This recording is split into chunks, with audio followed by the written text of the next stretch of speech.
کیا میت پر رونے سے میت کو گناہ ہوگا؟ مرنے والے کے لیے اگر رونا بہت آئے تو کیا مردے کو اس کا کوئی گناہ ہوگا؟ زینت علی۔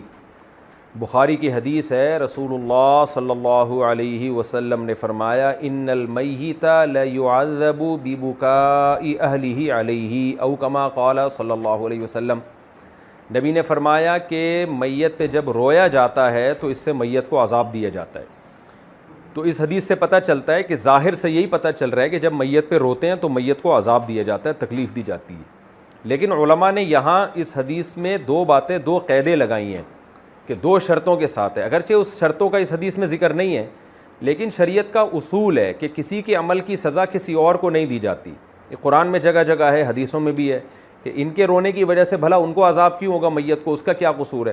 تو اس لیے علماء نے یہاں دو شرطیں لگائی ہیں۔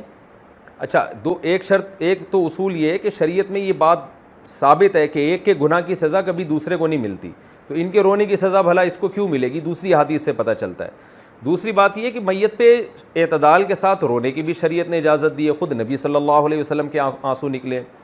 تو ان اصول اور ضابطوں کی روشنی میں، ان دوسری حدیثوں اور قرآن کی آیات کی روشنی میں علماء نے یہ بیان کیا ہے، تمام شارحین حدیث نے، فقہاء نے بیان کیا ہے کہ یہ جو حدیث میں آتا ہے کہ میت پر رونے سے میت کو عذاب ہوتا ہے، اس میں دو شرطیں ہیں۔ پہلی بات تو یہ کہ رونے سے وہ والا رونا مراد ہے جو چیخ چلا کے رونا ہو۔ اگر اعتدال کے ساتھ کوئی رو رہا ہے ہلکی آواز سے، جو نیچرل ہے، جو فطری ہے، جو محبت کا تقاضا ہے، وہ رونا حرام بھی نہیں ہے۔ جب حرام بھی نہیں ہے تو رونے والے کو عذاب نہیں ہوگا تو میت کو کیوں عذاب ہو؟ تو اگر کوئی ہلکی ہلکی آواز سے معمولی اپنی آواز کو پست کر کے، جیسے آنسو آ رہے ہوتے ہیں انسان کے غم کے موقع پر، اس طرح سے رو رہا ہے تو اس میں کوئی حرج نہیں ہے، یہ نیچرل ہے۔ لیکن آواز کے ساتھ رو رہے ہیں، رونا پیٹنا، ہا ہو، ایک چیخ و پکار لگی ہوئی ہے اور کوئی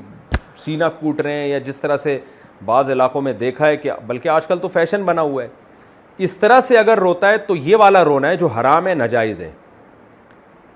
تو پہلی بات تو یہاں رونے سے جو حدیث میں رونا ہے، چیخ چلا کے رونا مراد ہے، آواز کے ساتھ نوحہ کرنا یا آواز کے ساتھ چیخنا چلانا جو بحکم نوحہ ہی ہے، وہ والا رونا مراد ہے۔ نمبر دو، میت کو اس کا عذاب اس صورت میں ہوگا کہ میت کو پتہ تھا کہ میرے مرنے کے بعد رو پیٹ کے چلا چلا کے روئیں گے، میرے خاندان میں رواج ہے، اور اس نے اپنی زندگی میں اپنے لواحقین کو منع نہیں کیا، کیونکہ جو عام طور پہ گھر کا سربراہ مرتا ہے پہلے، پھر اس کے بعد بڑے مرتے ہیں، اس طرح عام طور پر ہوتا ہے۔ تو سربراہ کی ذمہ داری تھی نا کہ اس کے خاندان میں، اس کے گھر میں یا خاندان میں جو بری باتیں تھیں وہ اس کو پہلے سے سمجھا کے جاتا کہ بھائی یہ کام آپ نے نہیں کرنا۔ تو جب کسی علاقے میں رواج ہے کہ لوگ میت پہ عورتیں اور مرد روتے ہیں، چیختے ہیں، تو ایسے موقع پہ اس مرنے والے پر لازم تھا کہ وہ وصیت کر کے جاتا کہ میرے مرنے کے بعد تم لوگوں نے چیخ چلا کے نہیں رونا ہے۔ تربیت اس کو کرنی چاہیے تھی، کم سے کم اتنی تربیت نہ بھی کر پاتا، اتنا تو کہہ دیتا کہ یہ نہیں کرنا ہے، اگر تم نے کیا تو میں اس سے بری ہوں۔ تو ایسی صورت میں انشاءاللہ میت کو عذاب نہیں ہوگا۔ لیکن اگر اس کو پتہ تھا یا اس نے وصیت کی کہ رونا ہے، بعض لوگ شو مارنے کے لیے کہتے ہیں میں مر جاؤں تو خوب رونا، تاکہ لوگوں کو پتہ چلے کہ اس سے لوگوں کو بڑی محبت تھی۔ بعض لوگ چاہ رہے ہوتے ہیں، عرب میں ایسی وصیتیں بھی کیا کرتے تھے زمانے جاہلیت میں،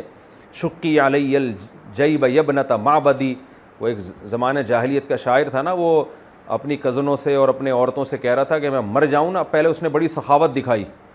اور پھر بتایا کہ میں مر جاؤں نا تو گریبان چاک کر کے دنیا کو بتانا کہ بڑا سخی جو ہے دنیا سے چلا گیا، خوب چیخنا چلانا، پتہ چلے کوئی بندہ گیا ہے،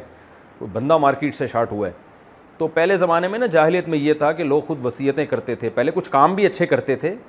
اور پھر کہتے تھے دیکھو یہ کام میں کر رہا ہوں تو اب میرے مرنے کے بعد چیخنا چلانا پتہ چلے کوئی سخی اور بہادر دنیا سے گیا ہے۔ تو شریعت نے اس کو پسند نہیں کیا، اس طرح چیخنے چلانے کو۔ تو اس لیے دو شرطوں کے ساتھ، اگر چیخ چلا کے رویا جائے، نمبر دو، میت کو پتہ تھا میرے مرنے کے بعد چیخنا چلانا ہوگا اور اس نے وصیت نہیں کی، تو ایسی صورت میں رونے سے میت کو بھی عذاب ہوتا ہے۔ تو اللہ ہم سب کو محفوظ رکھے، اور آپ سب حضرات اپنے گھروں میں وصیت کریں، بھائی کسی کی بھی ڈیتھ ہو جائے، ٹریننگ کریں، ان کی تربیت کریں کہ بیٹا ایسے رویا جاتا ہے، آرام آرام سے، بچیوں کو خاص طور پہ سمجھایا جائے، گھر کی مستورات کو سمجھایا جائے کہ یہ جو ہا ہوا ہے نا، یہ جاہلوں کا طریقہ ہے، مسلمان ایسا نہیں کرتے ہیں، پڑھے لکھے لوگوں پہ یہ چیزیں سوٹ نہیں کرتی ہیں، ان کو سمجھا دیں. پھر بھی اگر کوئی روئے گا تو اسی کو عذاب ہوگا, مرنے والے کو انشاءاللہ عذاب نہیں ہوگا.